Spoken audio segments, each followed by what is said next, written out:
Olá, boa noite.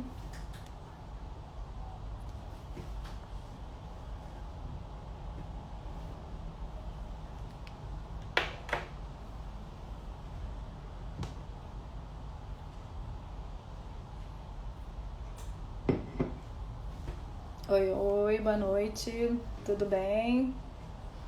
Sejam bem-vindos. Olá, tudo bom, gente?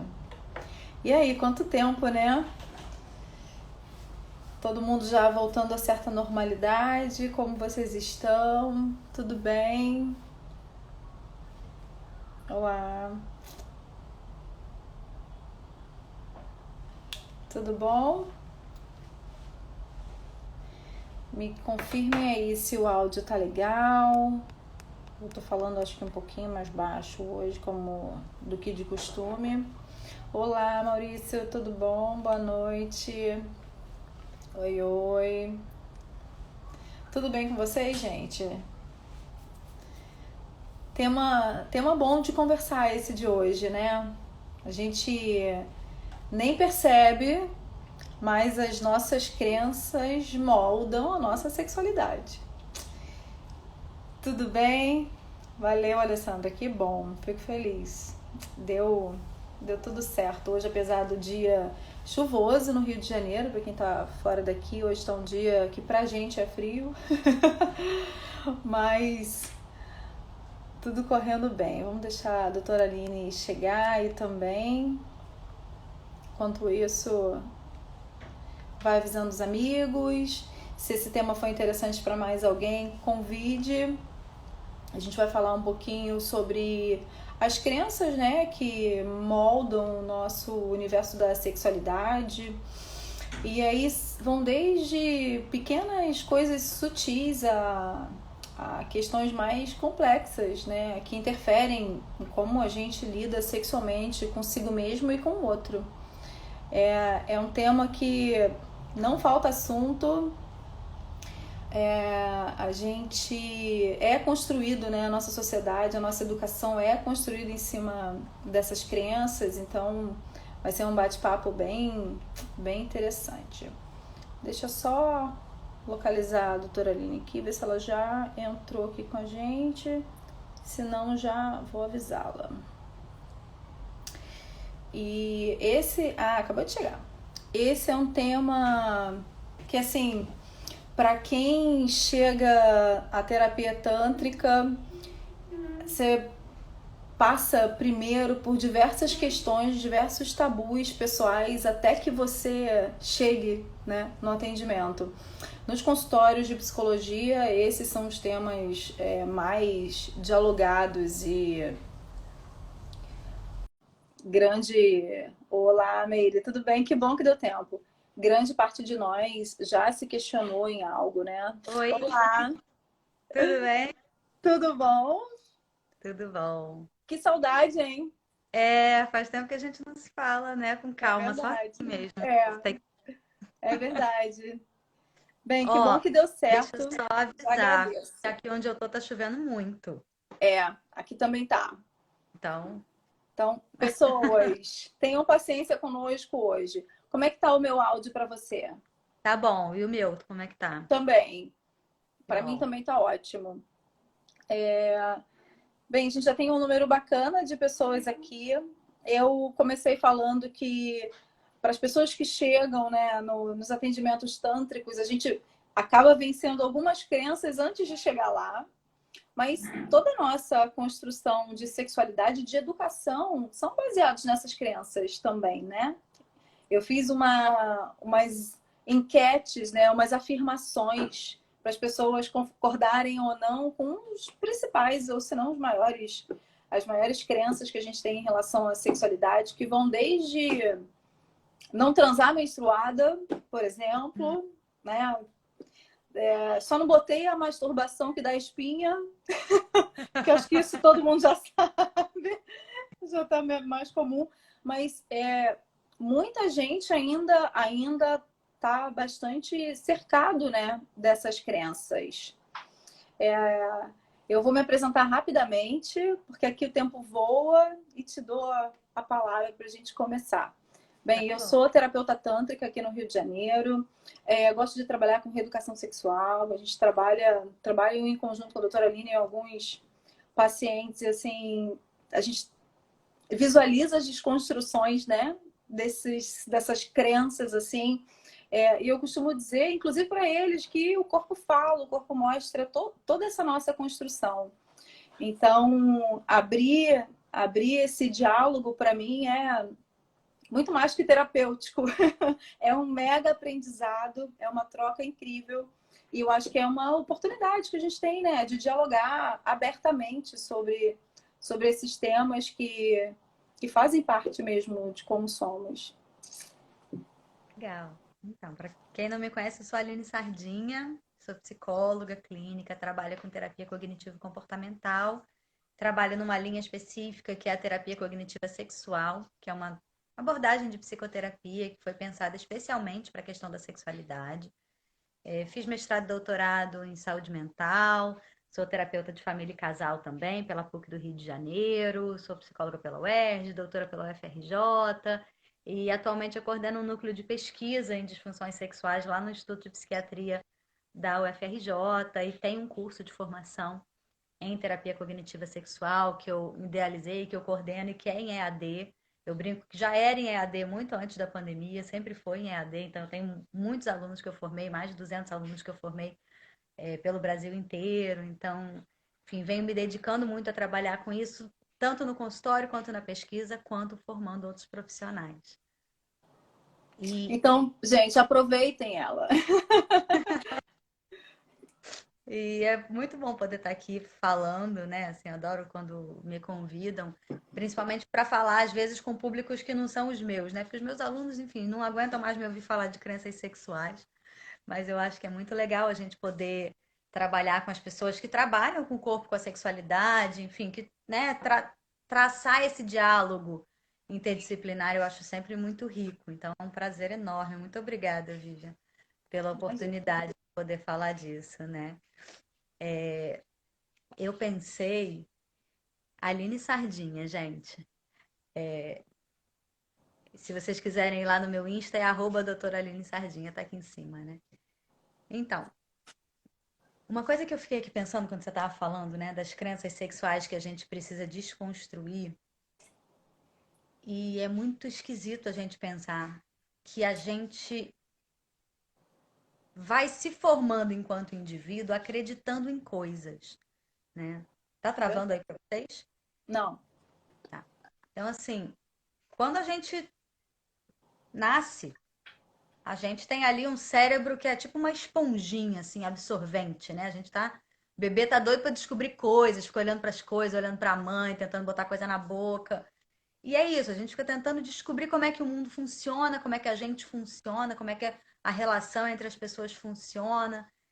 E a gente passa o resto da vida fazendo isso. Continuamos fazendo isso. Estamos hoje aqui fazendo isso, né? Então a gente passa a vida fazendo isso. E as crenças são, na verdade, na prática, essas nossas ideias sobre o mundo, né? E aí eu fico pensando um pouco na história das crenças sexuais, né? Então, assim, dando um spoiler, a terapia cognitiva sexual fala basicamente sobre crenças sexuais, né? E crenças sexuais são coisas que a gente foi aprendendo sobre sexo ao longo da vida. Bem raso, né? Assim, Pois tudo é. que eu acho sobre sexo são as minhas crenças sexuais. E como é que a gente faz para construir isso? Como é que a gente faz para desconstruir isso? Como é que isso impacta aí a nossa vivência da sexualidade, Nosso né? desenvolvimento mesmo. Exatamente. E eu acho legal essa ideia da gente pensar no desenvolvimento, né? Assim, de um desenvolvimento, que às vezes quando a gente fala de desenvolvimento parece que a gente está falando de criança. Mas se a gente pensar no desenvolvimento enquanto alguma coisa que se dá do momento do nascimento até o momento da morte, né? E que a gente vai ter diferentes etapas aí do desenvolvimento corporal, do desenvolvimento psicossexual especificamente, que é o que a gente Sim. está falando, né? E que isso no nosso trabalho a gente vê muito, né? Quando a gente trabalha com queixa sexual, com disfunção sexual, a gente vai ver como que a gente continua precisando desenvolver coisas sobre a sexualidade, às vezes aos 70 anos de idade, né? Enfim, a despeito da idade que a gente chega para precisar tratar, a gente vai Sim. ter que desenvolver coisas. E se a gente entender que, na verdade, a gente, enquanto profissional, entra para, de alguma maneira, contribuir para que esse desenvolvimento vá num sentido mais saudável, né? Então, eu acho interessante quando a gente pensa isso, porque, assim, o que a gente está falando aqui hoje são crenças, né? E mais do que certo ou errado, acho que vale a pena a gente pensar como é que isso opera, né? Então, Em cada um, né? exatamente. Então, crença é sempre uma coisa muito individual, né? É alguma coisa que eu acredito. Pode ser minha crença religiosa, pode ser minha crença política, minha crença, o que que eu acho que sexo é, né? E é legal a gente pensar isso para além, claro, a educação sexual é super importante, mas para além da educação sexual, ou seja, como é que isso está operando em relação a como é que eu me sinto na minha vivência da sexualidade, né? Uhum. Enfim, só queria lançar essa primeira reflexão para a gente pensar. Alguém quer levantar alguma questão específica ou podemos prosseguir? Bem, eu falei durante a semana de N coisas, né? Uma coisa muito comum entre nós, mulheres, é ainda cobrar que o nosso orgasmo venha da penetração. Embora a gente já tenha muitas informações a respeito do clitóris, da função só voltada para o prazer, a gente ainda se cobra, e isso está extremamente entranhado, a ter orgasmos vaginais. E aí, um questionamento que eu sempre levanto é: orgasmos são orgasmos. O resultado do sentir, da sensação no corpo, da descarga hormonal é a mesma. Agora, a quem satisfaz, a que tipo de crença satisfaz a minha cobrança em relação a esse orgasmo ter que vir de uma penetração? Aí a gente está falando de relacionamentos cis héteros, né? Relacionamentos lésbicos, a gente sabe que não tem essa questão. Mas as mulheres não têm essa cobrança, embora também haja penetração, né? Mas a gente sabe que, embora mil informações já estejam circulando na internet, que hoje é possível ler isso facilmente, ainda há uma cobrança muito grande. Em que está baseado essa crença? Né? Todo esse desenvolvimento patriarcal, eu detesto essa palavra, tenho que falar sobre ela, mas todo esse nosso desenvolvimento voltado talvez mais para sempre haver uma satisfação masculina, mesmo quando o prazer é nosso, por exemplo. Acho super legal. E tô vendo aqui, enquanto você estava falando, Polêmico, por sinal. também os comentários, né? A Nayara falou assim: explica um pouco melhor, dá um exemplo. Acho que esse exemplo que a Vivian trouxe ajuda talvez a gente a entender. Então, assim, ela perguntou o que é uma crença, né? Uhum. A gente tem. Uma crença é alguma coisa que eu acredito. Então, por exemplo, eu sou um indivíduo que nasceu num determinado lugar, num determinado contexto histórico, né? E fui entendendo coisas numa família, numa determinada cultura, numa religião. E fui entendendo o que é certo, o que é errado, o que é bom, o que é ruim. E aí, em relação à sexualidade, entrou lá no meu Me conjunto de disseram. crenças a ideia, me disseram, aprendi sei lá onde, né? Que orgasmo a gente tem quando penetra um pênis na vagina. Tá. Disseram isso pra mim. Às vezes disseram isso pra mim, ou eu ouvi falar, ou eu vi no pornô, sei lá onde que eu aprendi. Isso antes mesmo da minha primeira relação. Então eu venho com esse preconceito, digamos assim, né? Tem uma crença a priori sobre alguma coisa que às vezes eu nem vivi. E aí, isso provavelmente vai direcionar um pouco a maneira como eu vou me comportar. Se eu acho que o orgasmo vem da vagina, ou se o ideal é que o orgasmo seja intravaginal, eu gosto de trabalhar com a ideia do orgasmo intravaginal, sabe? Até respondendo a Alexandra, se o orgasmo é vaginal, senão eu vou chegar lá. Né? Então, assim, gosto de dizer para. Eu coloco logo na anamnese, né? A anamnese desconstruindo criança assim: o seu orgasmo ele é intravaginal, ele é clitoriano, como é que você sente? Pronto. Exatamente. Mas, enfim, brincadeiras à parte, a ideia é: eu vou acreditando que o orgasmo se tem com a penetração do pênis na vagina. Na hora do sexo, o que que eu vou fazer? Tentar penetrar e ver se rola alguma coisa, né? Esperar essa mágica acontecer. Esperar a mágica acontecer, né? Claro que a gente, na verdade, vai ter um conjunto de crenças, né? Então, assim, se a gente. Eu quero mostrar para vocês que mais do que se é certo ou se é errado, porque se a pessoa chega e me diz assim, olha, eu tenho orgasmos vaginais, quem sou eu para dizer que não? Exatamente. A pessoa tem orgasmos vaginais, intravaginais, no mamilo, onde ela Na quiser, quem sou orelha. eu para dizer que não, né? Exatamente. Agora, por outro lado, interessa para mim, mais do que se isso é certo ou se isso é errado, eu entender assim, olha, essa sua crença de que o orgasmo vem só por via intravaginal está fazendo com que vocês busquem a estimulação dentro da vagina. É isso. Como é que vocês fazem isso? É com o dedo? É com o pênis? Ah, é com o pênis, tá. Isso está gerando orgasmo? Não. O que será que está acontecendo? E aí nós vamos juntos pensando, né? E aí talvez eu possa trazer a informação da inervação do clitóris que a Alexandra estava ali colocando, né? Então, assim, como que. Ah, seria maravilhoso, gente. Imagina uma educação É. sexual que falasse sobre isso, que mostrasse um clitóris e como é que ele se inerva para dentro da vagina. Então, bem assim, Seria. falando aqui, né, para quem não sabe do que eu tô falando, o clitóris é um órgão que a gente normalmente acha o capuzinho dele, né? A glandezinha dele. Eu brinco para minha filha que é pequenininha, que é o narizinho, né? Tem um narizinho e duas bochechas, eu digo para ela. É. Né? Então, o Sim. narizinho, eu ainda digo que tem uma boca, que não é para botar nada na boca, que ela entende bem essa lógica. Ótimo. Tem o Maravilhoso. nariz, as bochechas e a boca. Então, tem um narizinho, e esse nariz é a pontinha do clitóris, é a glande do clitóris, mas ele se inerva para dentro. Então, eu posso estimular o clitóris por fora e eu posso estimular o clitóris por dentro da vagina. Então, é possível ter prazer, estimulação por dentro da vagina, no ânus, inclusive? É, porque esses nervos, né, eles se prolongam ali por toda essa região pélvica. É Sim. possível? Claro que é, né? E Agora, se não está dando certo, que é o que chega pra gente, né? O que chega pra sim. gente é o que está dando certo. Então, se não está dando certo, como é que essa crença talvez seja uma crença que esteja limitando a busca do prazer, Sim. né? E às vezes até a percepção dele, né? Porque nós mulheres principalmente somos tão complexas, né, fisicamente, fisiologicamente, que você sequer consegue mensurar de onde. A gente está falando de sexo, que é um sexo construído com início numa ereção e o término numa ejaculação masculina, né? A gente fala o sexo aprendido, sabe-se como, por quem, que começamos com uma ereção, e aí já é outra crença. Começamos com a ereção e a gente termina com a ejaculação masculina.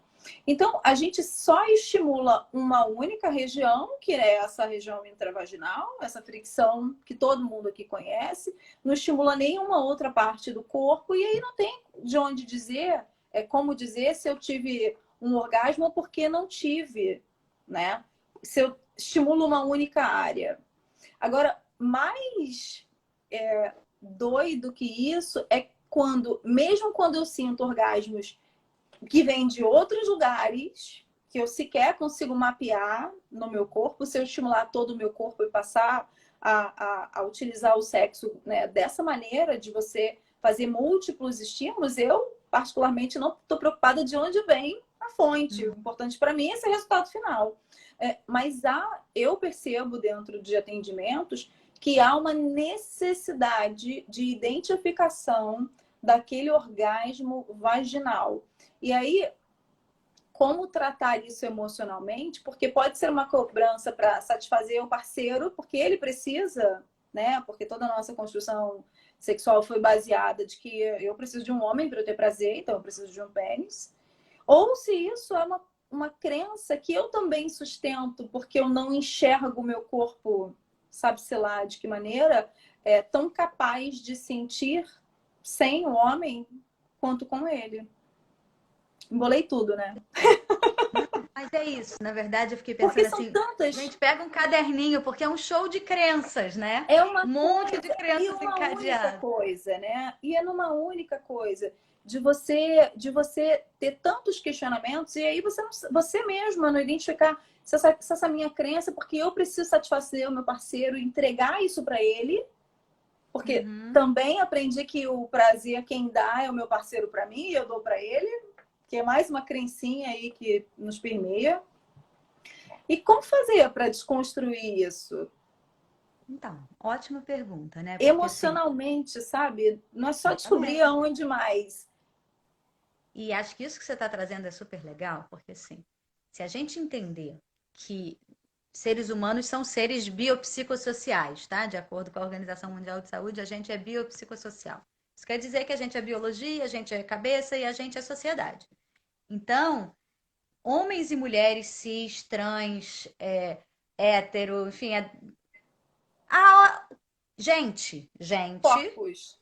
corpos estão imersos numa cultura, tem uma certa biologia, e aí vão ser uma certa mistura dessas coisas. Então, o que eu quero aqui trazer é que, assim, o que eu acredito não é porque eu sou mulher, ou porque eu sou hétero, ou porque eu sou homem, ou porque eu sou gay, ou porque eu sou mulher lésbica. É porque eu estou nessa sociedade. Tanto que se eu. Deu uma travadinha agora. Deixa, deixa a doutora voltar. Acho que caiu lá.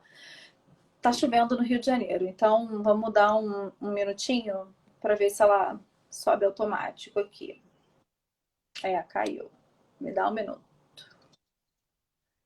É, gente, é verdade, borboleta tântrica. A gente voltou. A gente é Voltei. realmente privilegiada, mas precisamos desconstruir algumas crenças entranhadas aí no nosso dia a dia, né?